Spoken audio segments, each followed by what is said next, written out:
Just thought I'd do a little live stream to celebrate the worldwide freedom rally. It's happening across the world. On my Instagram, I've been posting some videos just showing all the different cities that are turning out. And so far, it's a lot of people. And I gotta say, I'm super pumped and super excited about it. So I thought I'd just do a little live stream and see how y'all are feeling about it. If you're tuning in here during the live, leave a comment and let's make this a conversation. Whenever I do lives, I don't like to be the only person talking, even though technically I am. I like to hear what you guys have to say, so drop your thoughts down in the comments.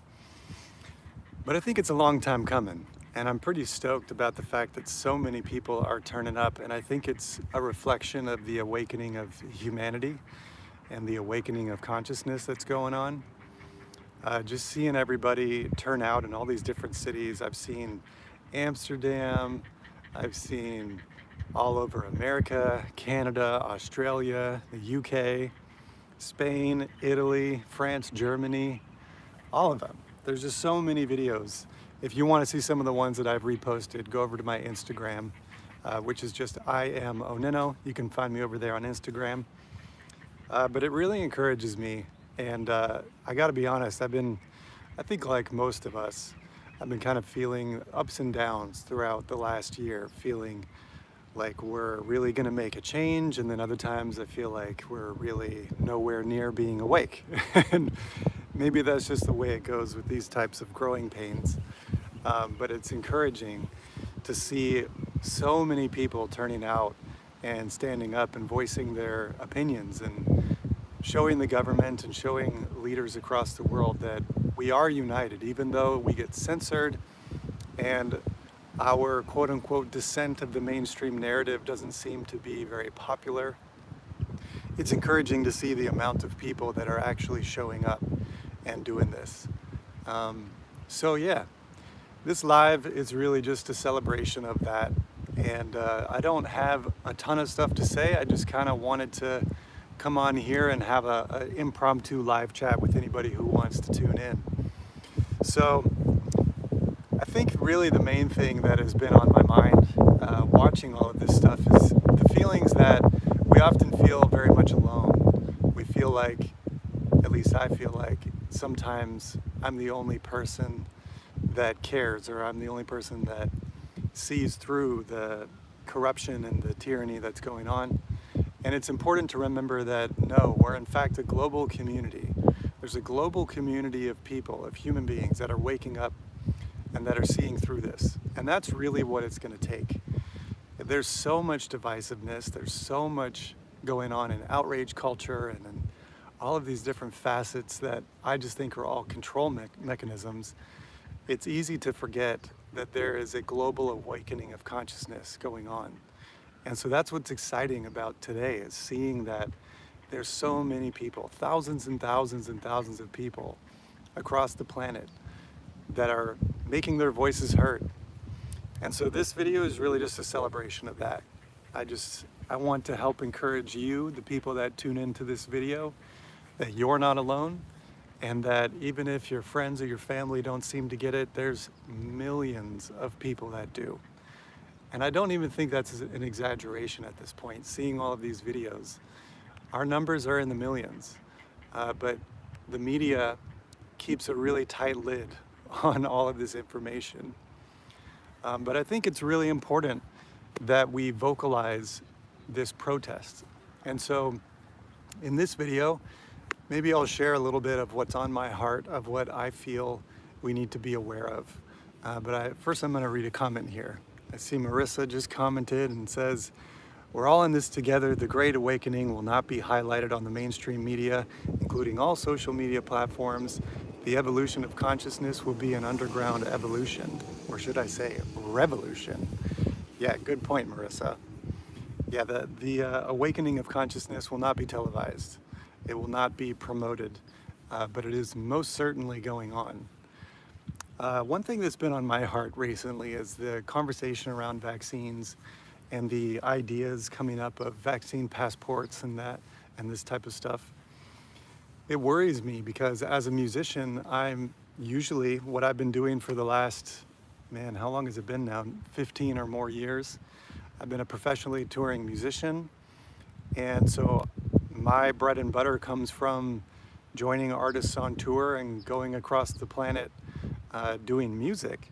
And so it really weighs on my heart when I see these conversations around vaccine passports, because that really means that because I will never get that, I will most likely not be able to travel to different countries. And you know, Live Nation and Ticketmaster announcing, this was months ago, but they announced that they would support a vaccine passport of some kind to come to concerts that they throw at large venues. And that stuff is really discouraging to me, and I think we need more global conversation about that. We need more global resistance about that, because if we just kind of passively let that happen, I believe that it will happen, and I don't want that to happen.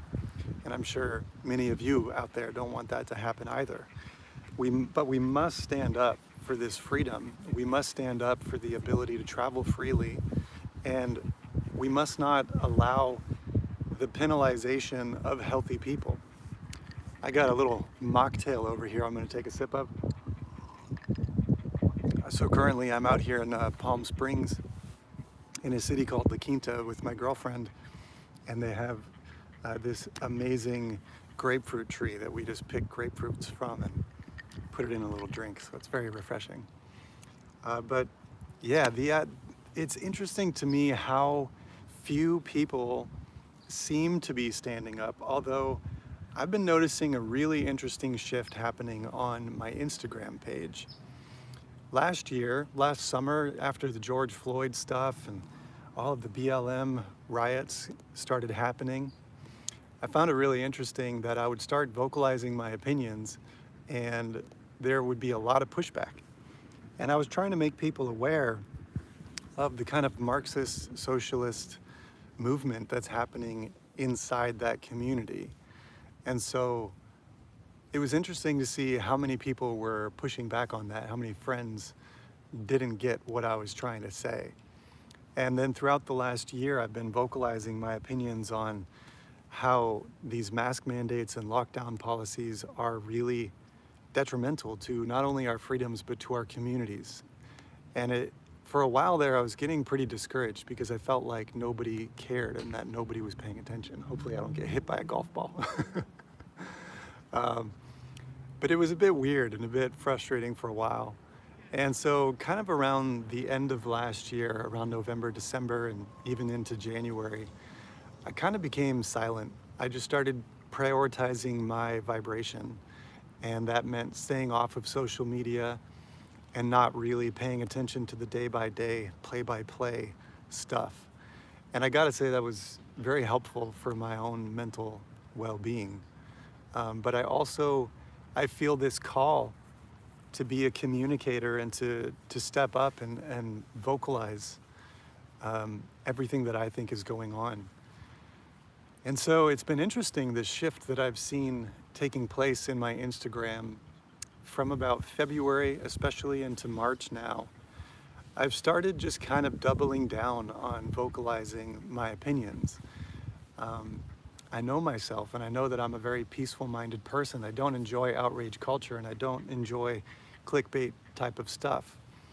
But I do think it's really important to stand for what you believe in.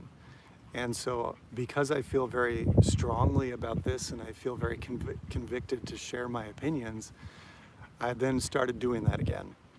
And I've noticed a lot more support, and a lot more people now seem to be waking up, especially this year more than last year.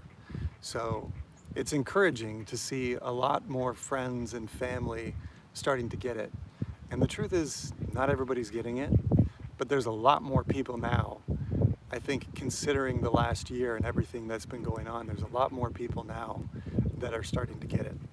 I see a few comments coming in, so I'm gonna read those. Marissa says, I am from Florida, where fortunately, depending on your perspective, we've been lucky to be one of the only states to have very light lockdowns. Yes, fully support you. I love what Governor DeSantis is saying and putting out there. He just made a video that I watched this morning where he was talking about how bad of an idea the vaccine passports is. And I think he's doing everything right. And I think the fact that the mainstream media is shitting on him so much, that shows you how threatened they are by his perspectives. And the opening of Texas and Florida and all of these other states, I think Missouri, or I can't remember all of them off the top of my head. But it's interesting to see how, as these states start to relax their lockdown measures, people that are indoctrinated are freaking out. You know, they're calling, I think it's Governor Abbott, the governor of Texas. They're calling him like a murderer, or he doesn't care about your health. It's like, look, if you want to continue wearing a mask, if you want to continue shutting down your business, go ahead. Nobody's telling you that you have to open up, and nobody's telling you that you have to go into society. But they are saying that there's no more need, or they're not enforcing this governmental tyrannical control of the mask policies and the shutting down of the schools and all of that stuff. And I just think that that's very, very positive, and it's wild to see the amount of people that are kind of afraid of that. And I think that's something that we're going to need to build extra compassion for. That there's going to be people that are so afraid and have been put into so much fear that as more and more states open up, we're going to have more and more people just wanting to continue this fear programming. And so it's going to be challenging for those of us in the awakened community. But I think our challenge is actually going to be how to hold peaceful energy and hold a compassionate view for those that are still in that much fear. And obviously that's not very easy. Not saying it's easy, but you know. All right, more comments. Marissa, she says, I work in the music industry here, and there is a tight network of people involved in the scene. And as you know, most of us who come together through the love of music have a deeper understanding. Yeah, it's a tough one. It's a really tough one. I see someone with the username I eat, I don't know, nanas? Maybe you eat bananas? But the comment V, shout out Cyberpunk 2077. I see you. Thanks for coming through. The way sound and vibration connects us through a unified field of experience. We're a family. I call everyone here my base family and soul family, because we're all in this together. And those who choose to go into the world despite the misconceptions and fear to connect through our hearts and experiences, we're coming together for underground events and are still unified despite everything. Yep, 100% Marissa. You got that right on point. So I've been fortunate enough in my music career to tour with some really incredible and very large artists. Back in 2007, from 2007 to 2011, I toured with Rihanna, and then got to tour with a bunch of other pop artists. And what was amazing to me was seeing how the language of music is, I believe, a language that every single human being speaks. We feel sound and vibration on a soul level. And I loved being able to go across the world and unite people in spite of our language differences or our culture differences. I love that music brings people together. And then there's this feeling, this very energetic feeling, especially as an empath. I could feel it so deeply when I was doing this with my time. There's something incredibly magical about these events, about getting 10,000 people together and all of us lifting our vibrations in one unified moment. It is incredibly powerful. And I think it's no surprise that when this whole narrative began with the lockdowns and trying to control everything, I think it's no surprise that live music was locked down as well, because live music has always been the way that we transcend all of this bullshit.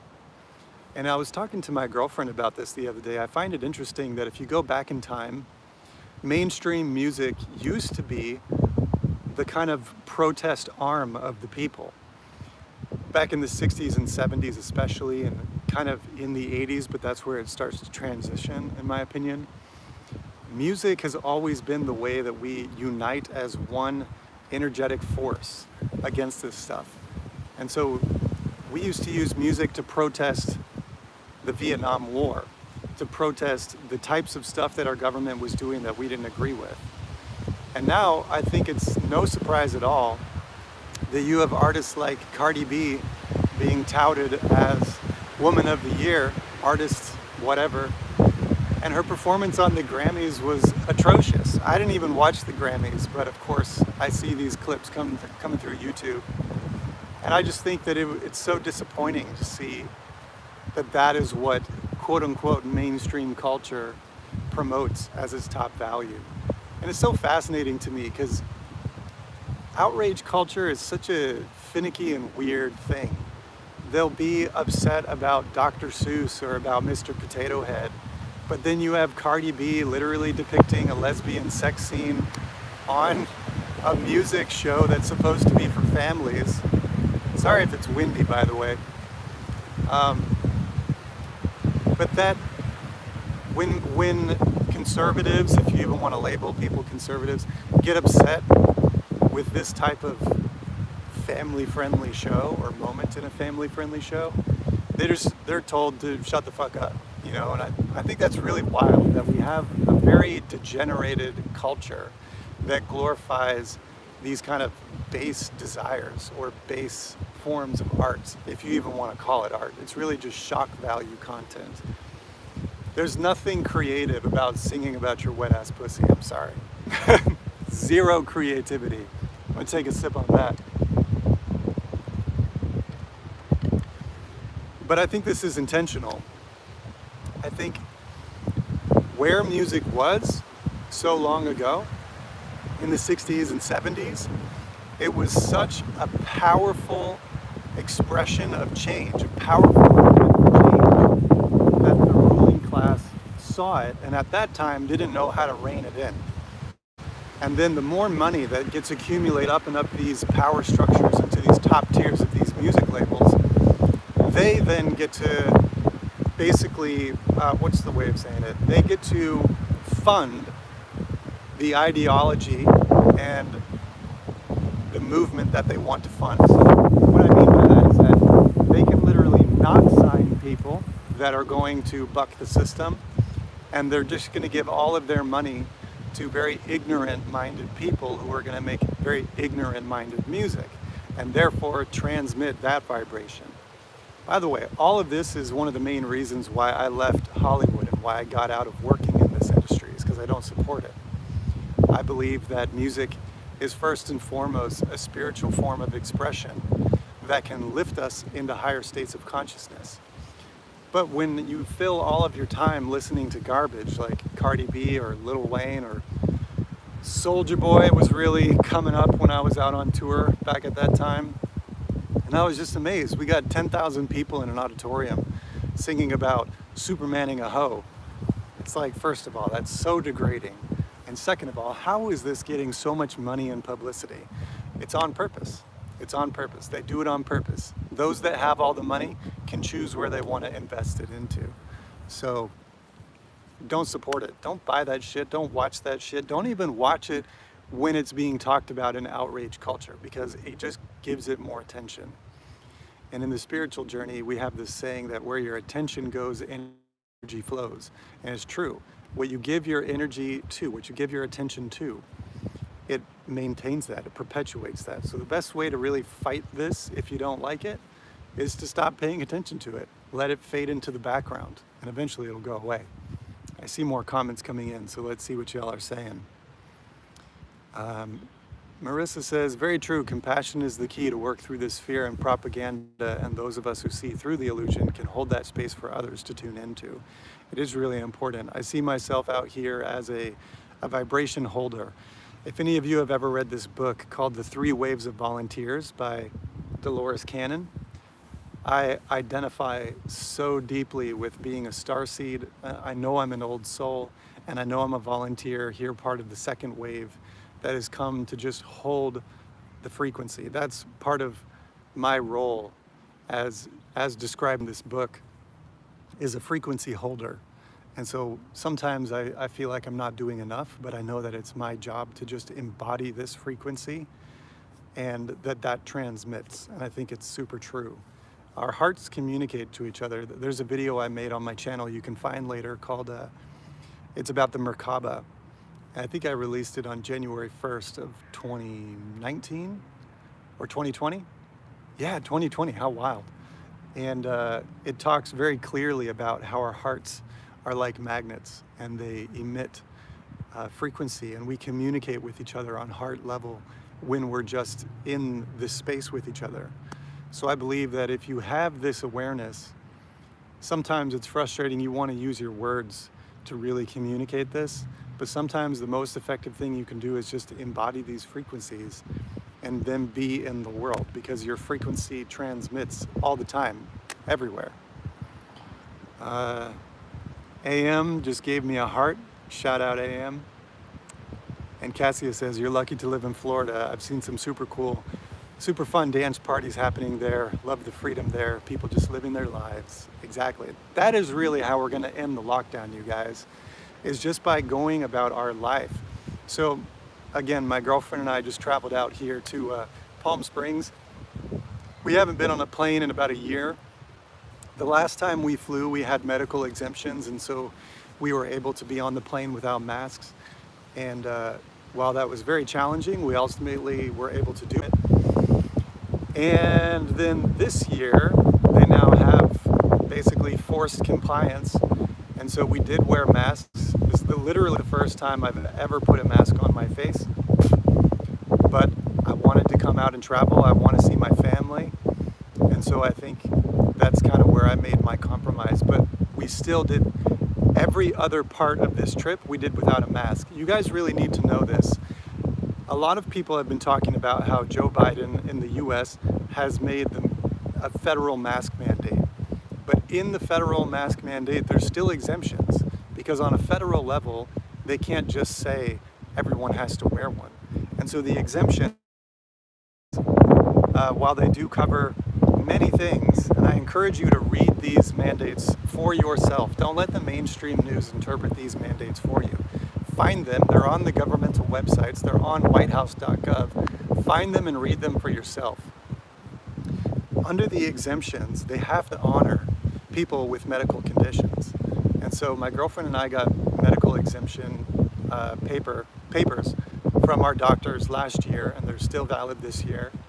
And so we were able to go through confidently. We went through every airport without wearing a mask. And it's really interesting because we didn't know what it was going to be like this year versus last year when we did this. We thought it would be maybe a bit harder and a bit more uncomfortable dealing with the TSA and other airport security and whatnot. But I gotta say, it was wildly easy. And in fact, it was one of the best TSA experiences I've had in a long time. I really don't like the TSA. I really, really don't like the TSA. But this time around, when we were leaving Nashville, they were so freaking cool. They were chill. They didn't ask us one time why we didn't have a mask on our face. And so I just want to encourage you out there, if you have a medical exemption, don't put a mask on. Don't do it at all.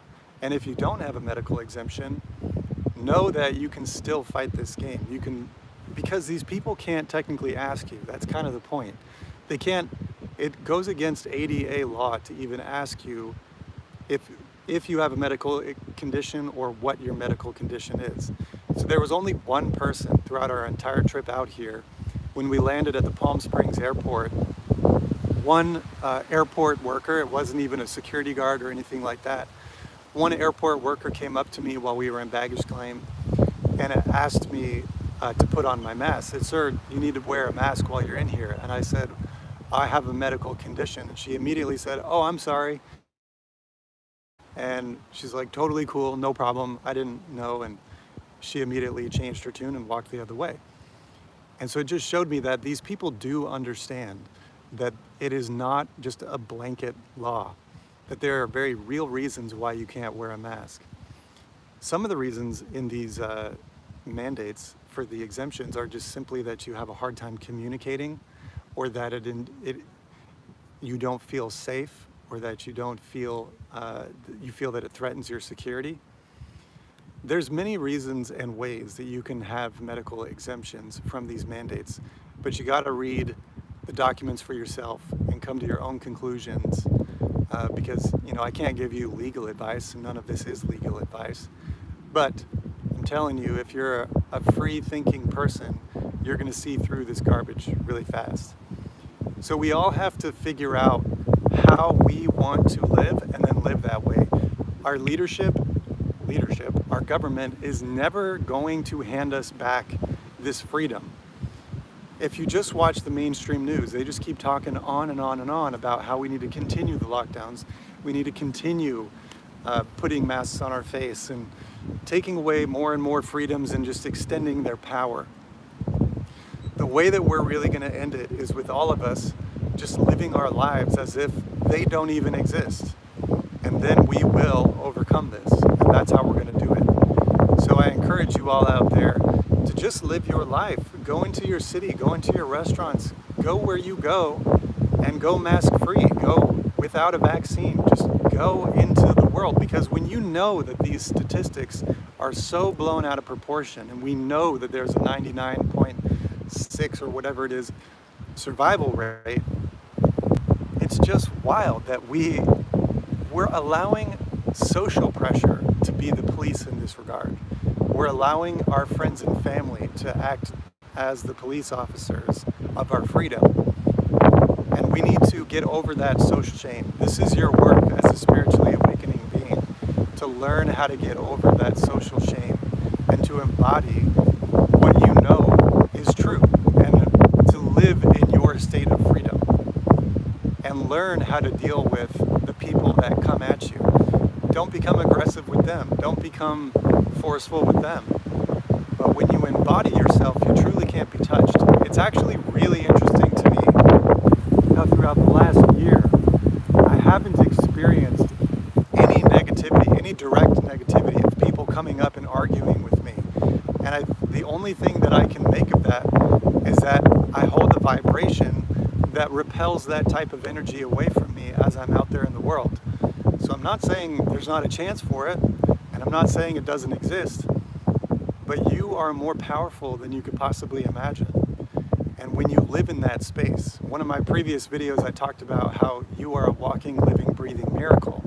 When you live in this space and you know the health of your body, you know the peace that comes with this freedom that you embody, then you exude that. When I was walking through the airport, I was literally the only person without a mask. My girl was sitting at the gate and I walked across the airport to get us some food.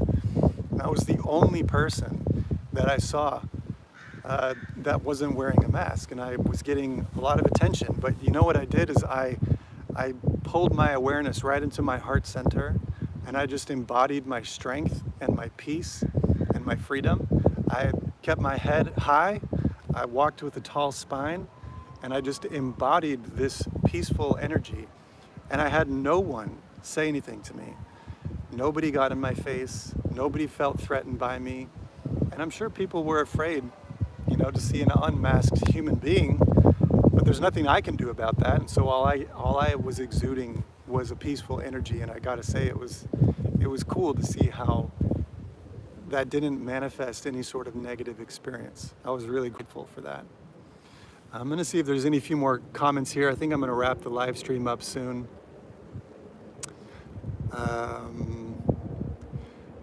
Marissa says, masks limit your ability to breathe prana, and also how we must stay 6 feet. Yeah, the distance of our auras. Yeah, your heart energy, your Merkaba, which is the expression of your heart electromagnetic energy field, is actually measurable up to about 25 feet around you.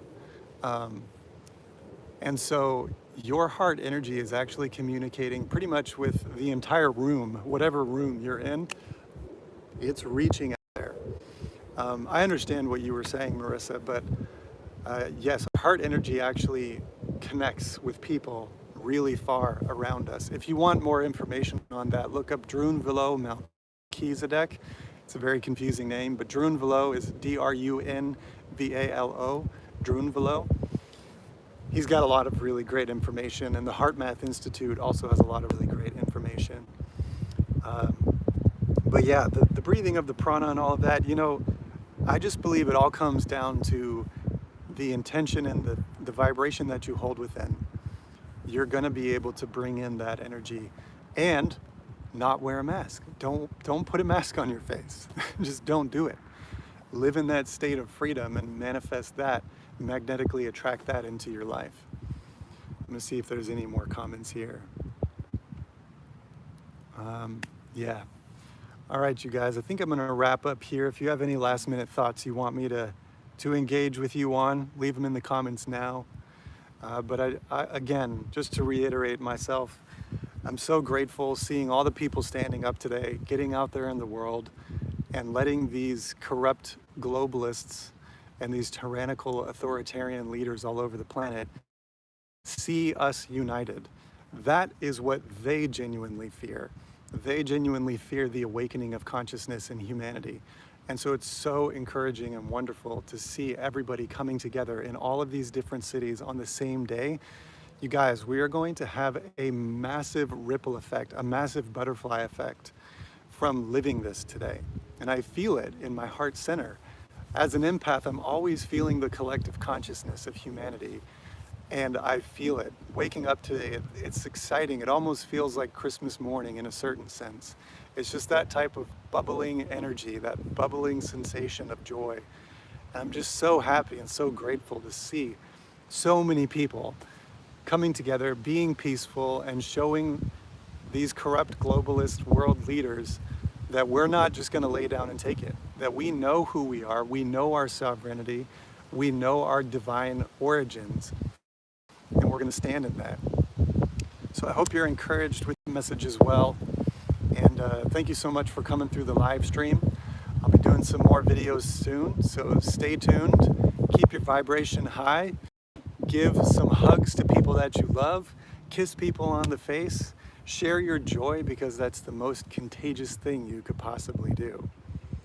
So yeah, guys, thank you for listening, for all of the comments. Thank you.